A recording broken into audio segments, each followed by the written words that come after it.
Audio Jungle.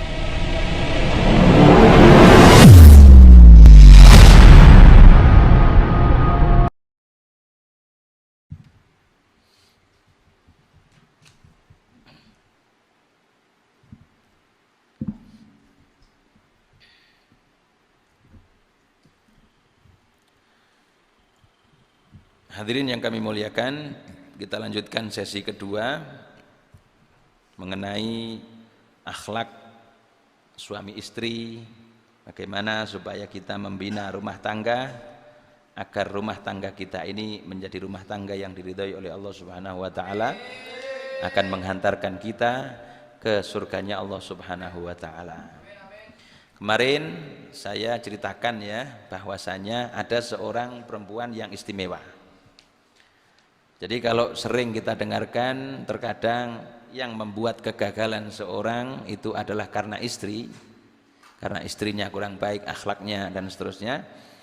Tapi tidak semuanya, banyak juga seorang istri yang istimewa, yang luar biasa, sehingga menjadikan suaminya bahkan anak-anaknya menjadi orang-orang yang sukses.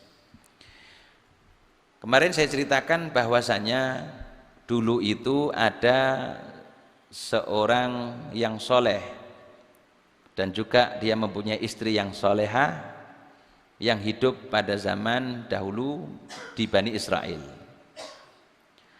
Pekerjaannya setiap hari adalah menenun kain.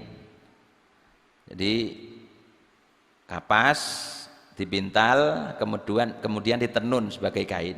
Zaman dahulu seperti itu. Setiap hari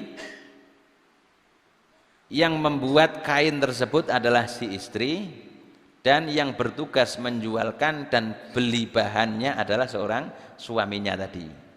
Setiap hari seperti itu. Dan setiap hari mereka itu tidak berlebihan dalam bekerja. Artinya secukupnya. Dikatakan di sini setiap hari hanya mendapatkan penghasilan 1 dirham. 1 dirham, mungkin kalau sekarang ya mungkin bisa dikatakan 50.000 atau berapa ya gitu, atau 100.000. Dan dari penghasilan tadi mereka infakkan separuhnya untuk fuqara wal masakin, ya. Separuhnya dibagi menjadi 2, yang 1/4 untuk dirinya untuk makan keluarganya, yang 1/4 untuk fuqara masakin. Kemudian yang separuh dibelikan lagi bahan untuk dibuat kain yang lain. Jadi setiap hari penghasilannya itu ada yang disisihkan untuk bersedekah. Nah, jadi sudah penghasilannya itu pas-pasan, tapi masih disempatkan untuk disedekahkan. Maka suatu hari ketika seorang suami tadi sudah menjualkan kain tersebut dan membelanjakan yang separuh, mau dibelanjakan untuk bahan besoknya dipakai lagi. Ternyata ketika mau belanja tersebut di tengah jalan dia melihat ada 2 orang laki-laki yang sedang bertengkar di pasar itu ya, sedang bertengkar sampai mereka itu saling menghujat dan lain sebagainya. Akhirnya seorang suami yang soleh tadi dia datang menemui mereka berdua dan mengatakan, masya'nukuma, apa keadaan kalian kok seperti ini, apa yang membuat seperti ini? Maka di antara mereka mengatakan, dia itu punya utang kepada saya 1 dirham, tapi ketika saya minta dia kok tidak ngaku kalau dia punya hutang sama saya. Ya saya tidak terima, wong saya juga butuh gitu. Akhirnya terus bertengkar ini. Akhirnya dihentikan sama seorang suami yang soleh tadi. Sudah, jangan bertengkar. Begini saja, berapa hutangnya tadi? 1 dirham ya, ini tak kasih 1 dirham. Saya punya uang 1 dirham, supaya kalian tidak bertengkar lagi. Karena dia punya hutang sama kamu, sudah biar saya yang bayarkan hutangnya. 1 dirham aku kasihkan kepada kamu. Sudah, setelah itu selesai. Jadi hasil penjualan hari itu 1 dirham tidak bisa untuk dibuat makan, tidak bisa untuk dibuat beli bahan lagi untuk pembuatan kain, pulang. Jadi hari itu pulang tidak ada hasil, tidak bawa bahan untuk dibuat lagi dan tidak bawa untuk yang dimakan, pulang ke istrinya. Semuanya dikasihkan sama orang tadi. Dia mengatakan kepada istrinya, menceritakan atas hal tersebut. Kemudian istrinya tanya ya, ini sebelumnya tanya, lima lam taji bit ta'am wal qatan, wahai suamiku, loh kamu itu pulang kok enggak bawa apa-apa, kita nanti makan apa, terus kapasnya yang akan saya pakai untuk kain mana kok enggak dibawa, kok pulang orang saja enggak bawa apa-apa. Akhirnya diceritakan sama seorang suami tadi bahwasanya tadi begini dan seterusnya. Jadi diceritakan, dikisahkan kalau tadi bertemu orang, uangnya 1 dirham dikasih sama orang semuanya. Ini kira-kira kalau istri kita ya setelah kita jualkan itu barang yang seharusnya bisa untuk makan, bisa untuk membuat bahan lagi untuk dijualkan besok, semuanya dikasih orang. Kira-kira ya apa kalau kita? Tidak usah masuk sana, tidur di luar, kan gitu ya. Wes renorno wis panjang lebar sama baktu gitu. Kalau begini, kalau orang ini, seorang istri tadi tidak marah dia malah mengatakan setelah mendapat keterangan dari seorang suami kalau disedekahkan semuanya tadi, seorang istri malah mengatakan fada'at lahu bil barokah. Oh gitu mas ya. Ya saya doakan ya Allah semoga yang Anda lakukan tadi membawa keberkahan. Ya. Itu seharusnya. Jadi kalau suami Anda itu misalkan dia menghabiskan uangnya untuk sedekah, jangan dimarahi, doakan saja. Ya Allah semoga yang dilakukan suami saya ini membawa keberkahan. Begitu seharusnya. Bahkan istrinya memuji dengan apa yang dilakukan oleh suami tadi. Anda Masya Allah mas, ya saya salut, yang Anda lakukan itu benar. Ya seharusnya seperti itu, dipuji suaminya malah.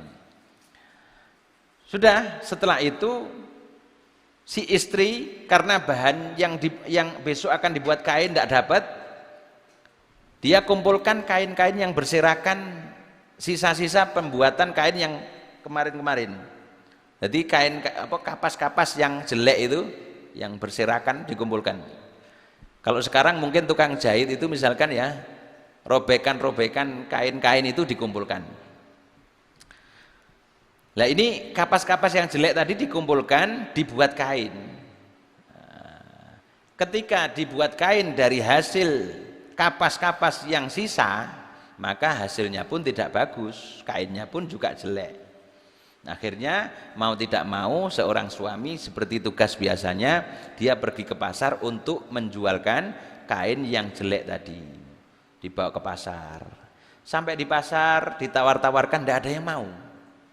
Kenapa? Karena kainnya jelek, karena dibuat dari kapas yang berserakan atau sisa-sisa tadi.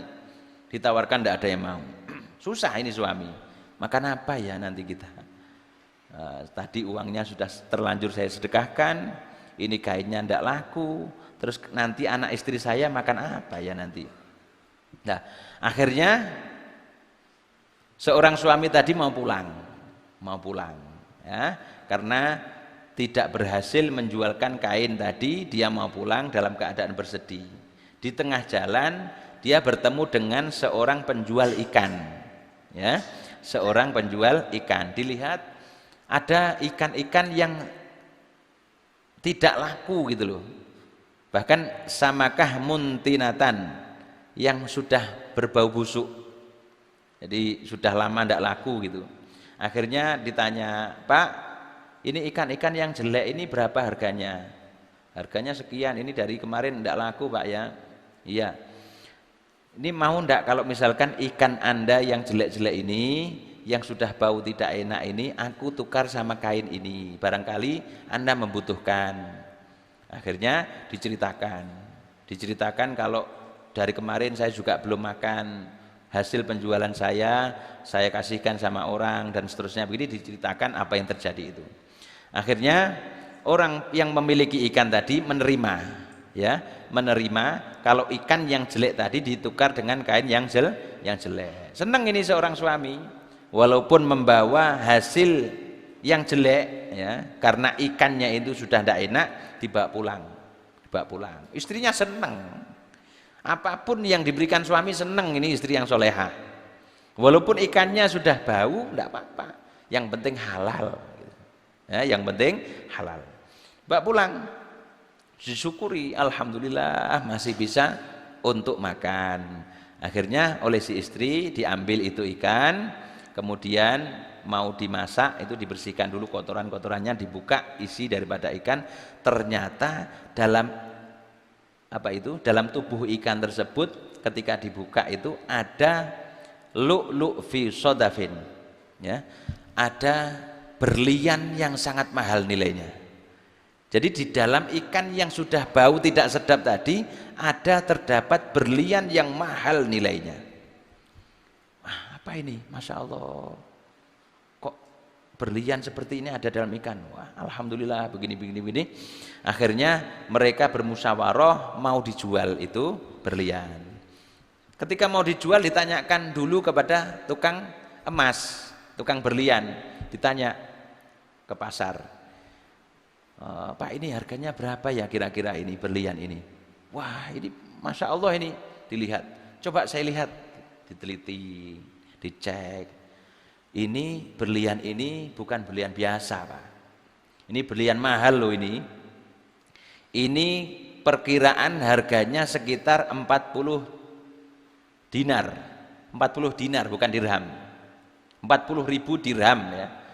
Mungkin kalau sekarang 4 juta atau 40 juta lah gitu. Ini harganya 40 juta loh ini. Tapi saya ini tidak mampu untuk membeli ini. Saya tidak mampu. Terus kok ada yang aneh, sampean sama istri Anda ini kan orang miskin, kok punya berlian yang seperti ini dari mana ya? Curiga, dikira nyuri, dikira. Terus diceritakan, saya telah diberikan rezeki oleh Allah begini. Oh iya, kalau begitu bawa saja ke toko sebelah. Mungkin bisa lebih mahal lagi. Kalau saya cuma segitu 40 dirham, itu pun uang saya masih tidak bisa cash saya bayar. Ya sudah, kalau begitu dibawa ke toko sebelah.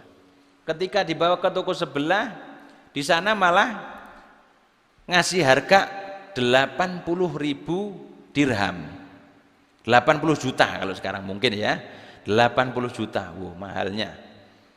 Dia juga tanya, Anda ini orang miskin kok punya berlian yang mahal seperti ini dari mana? Allah telah memberikan rezeki sama saya. Saya kalau mau beli ini tidak bisa cash loh Pak ya, coba Anda bawa ke toko sebelah, toko yang besar sana loh. Nah, biasanya kalau di sana langsung nanti akan dibeli dan dikasih uang cash. Mungkin dan harganya lebih mahal lagi. Benar, dibawa ke toko sebelah. Sampai ke toko sebelah ternyata benar.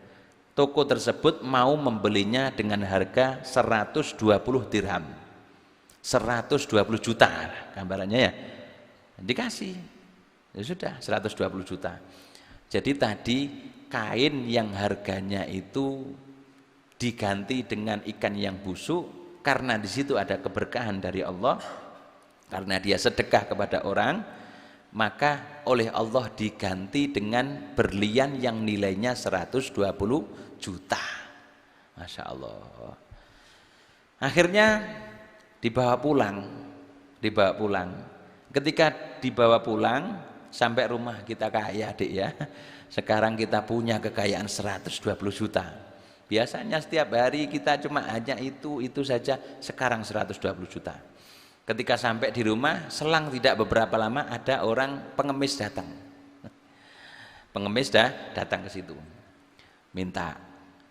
Lah, karena kebiasaan seorang suami yang soleh, seorang istri yang solehah tadi, setiap mendapatkan keuntungan dia bersedekah, maka dia pun juga bersedekah.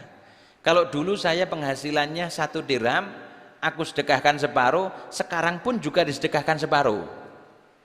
Jadi ada orang pengemis tadi datang, minta-minta, ya sudah Pak, dulu saya sedekahkan saya separuh, sekarang tak kasih separuh, 60 juta. Langsung sugih pengemis ini. Langsung menjadi kaya dia. Lah, setelah dikasih 60 dirham, ya, akhirnya dia masuk rumah, si pengemis tadi notok pintunya lagi.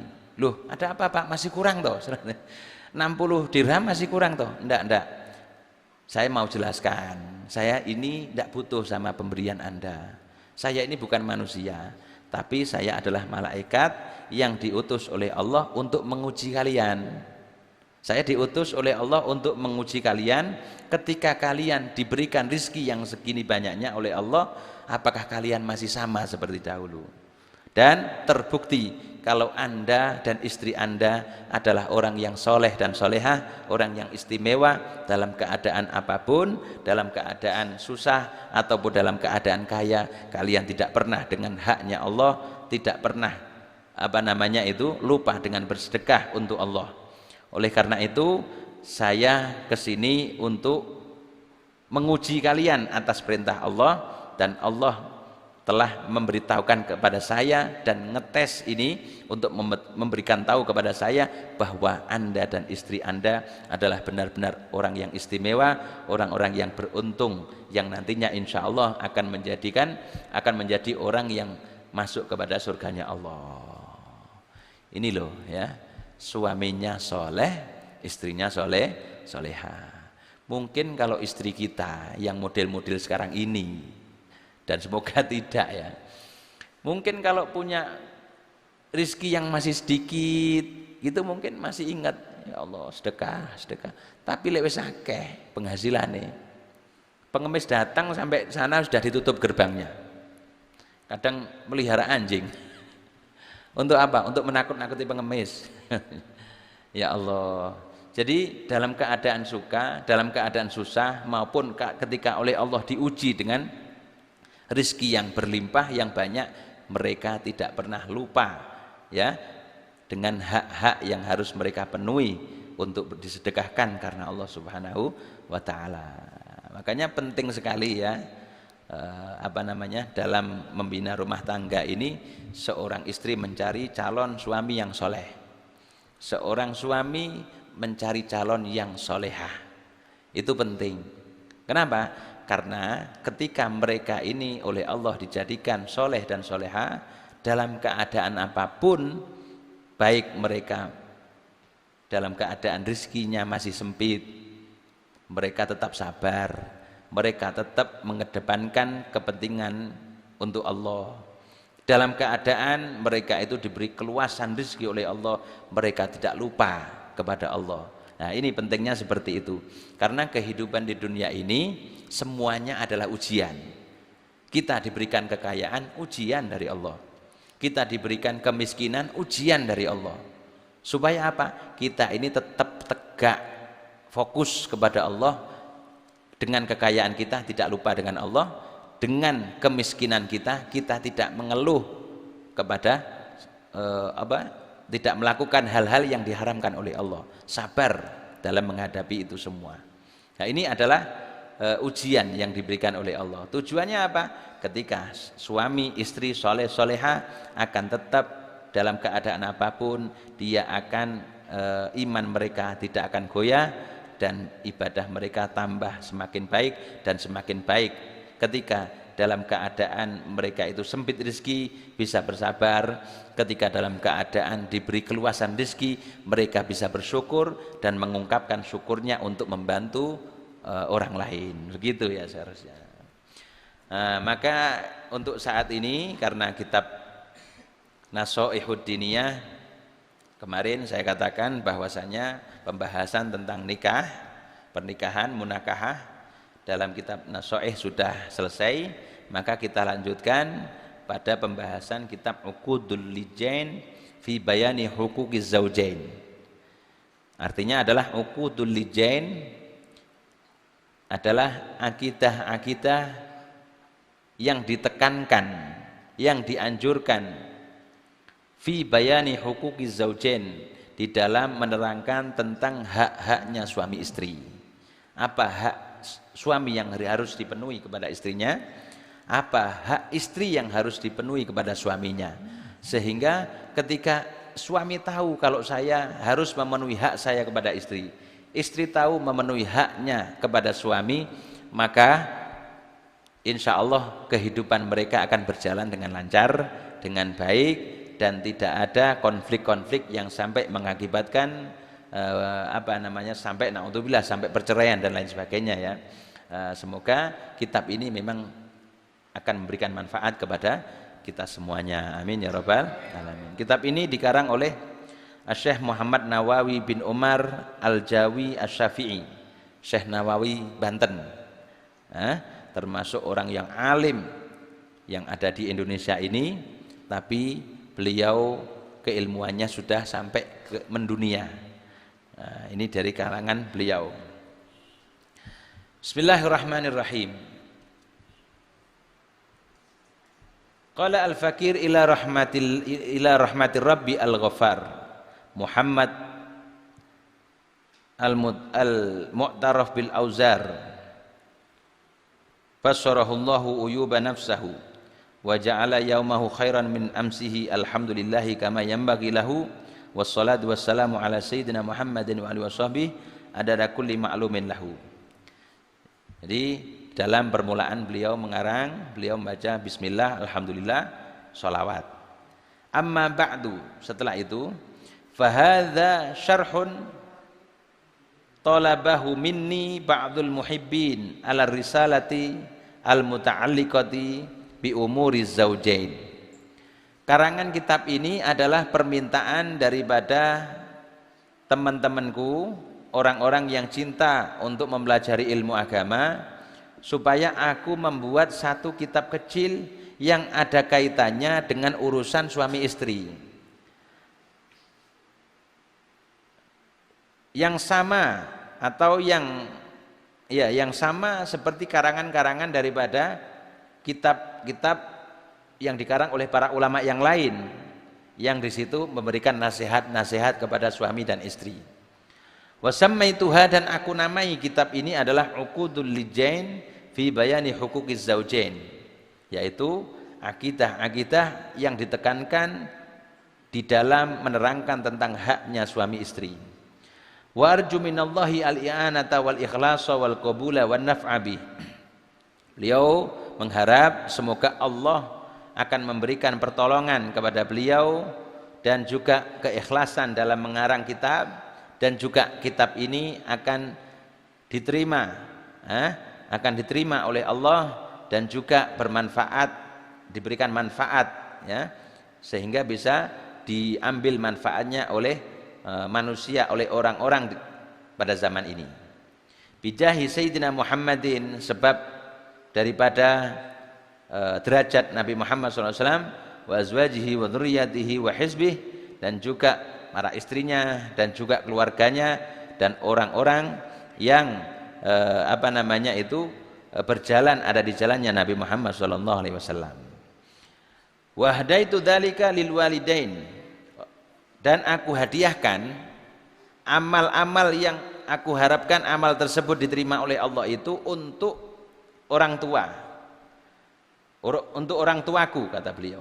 Rajian minallahi ta'ala ghufrana dunubihima, dengan mengharapkan semoga Allah mengampuni dosa mereka, wartifa'i darajatihima, dan mengangkat derajat mereka, annahu ta'ala wasi'ul maghfirah, karena Allah Ta'ala adalah zat yang luas ampunannya, warhamur rahimin, dan zat yang maha merahmati dan menyayangi makhluknya. Qala munsannifu syukrullahi sa'yuhu. Musannif, pengarang kitab ini, beliau mengatakan dalam keadaan bersyukur kepada Allah. Bismillahirrahmanirrahim. Dalam permulaan kitabnya beliau menulis Bismillahirrahmanirrahim dengan menyebut asma Allah yang maha pengasih dan maha penyayang.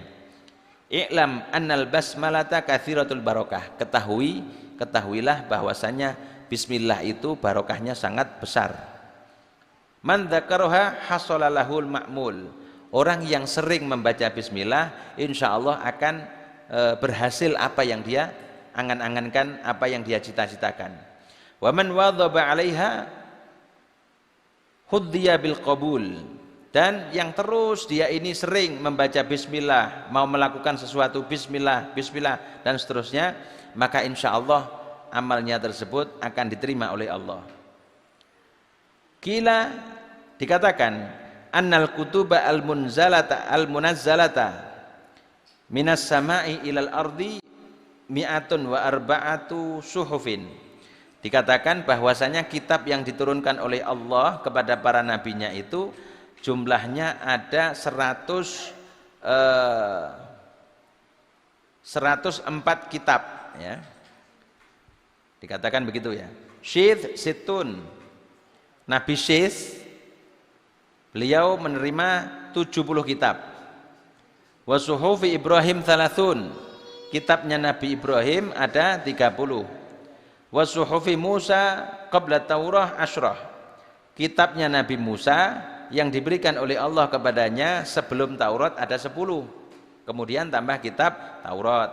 Kemudian ada kitab lagi Injil, Zabur dan Al-Qur'an. Jadi kitab-kitab yang diturunkan oleh Allah kepada para nabinya ini keseluruhannya totalnya ada 104 kitab. Jadi 4 kitab ini yang masyhur, ya. Ada kitab Injil, Taurat, Zabur, Al-Qur'an. Terus dikatakan wa ma'ani kullu kitabin majmu'atun fil Qur'an. Makna-makna dari semua kitab 104 kitab tadi terkumpul dalam Al-Qur'an. Wa ma'anil Qur'an majmu'atun fil Fatihah. Makna semua isi daripada Al-Qur'an itu terkumpul dalam Fatihah. Wa ma'anil Fatihah majmu'atun fil basmalah. Makna daripada Fatihah terkumpul dalam bismillah. Wa ma'anil basmalah majmu'atun fi ba'iha. Bismillah intinya ada di baknya bismillah. Wa kana ba'dul ulama as-shalihin asabahu marad. Telah terjadi dulu, ya, sebagian daripada orang-orang soleh telah menimpa kepada mereka sakit yang parah. Ajazal atibba, sampai para dokter, para medis itu mereka menyerah, pasrah. Ya, dulu itu terjadi penyakit yang parah sampai dokter sudah enggak ngatasi. Fatafakkara fi ba'dil ahyan tilkal ibarah. Maka kemudian mereka ada yang mengangan-angan daripada ibarah itu, bahwasanya semua inti daripada kitab-kitabnya Allah tersebut ada pada bismillah. Fawadhaba 'ala bismillah min ghairi adadin mahsur. Maka akhirnya dia membaca bismillah terus sampai tidak terhitung. Dibacakan untuk siapa? Untuk yang sakit tadi. Fasyafahullahu ta'ala bibarakatih. Maka dengan keberkahan bismillah Allah telah memberikan kesembuhan kepada orang yang sakit tadi. Jadi ini bisa diamalkan, ya. Ini termasuk diantara amaliyah orang-orang soleh zaman dahulu. Ketika ada di antara mereka yang sakit, ketika dokter sudah nggak ngatasi, mereka perbanyak tawakal kepada Allah dan membaca bismillah. Tapi ya harus ikhtiar dulu, ya. Ikhtiar dulu artinya apa? Bawa dulu ke dokter. Kalau sudah memang tidak bisa, bismillah sudah. Jangan tidak dibawa ke dokter, bismillah diperbanyak. Nah, ini salah. Ikhtiar dulu baru tawakal, doa sama Allah. Insya Allah nanti kita teruskan, ada cerita mengenai bismillah ini dan seterusnya. Nanti pembahasan mengenai akhlak suami istri insya Allah kita lanjutkan pada sesi atau pertemuan yang akan datang. Semoga kita semua diberikan panjang umur, sehat walafiat, diberikan kesempatan untuk selalu bisa istiqomah mengikuti kajian ini sehingga kita bisa amalkan isinya. Amin ya rabbal alamin.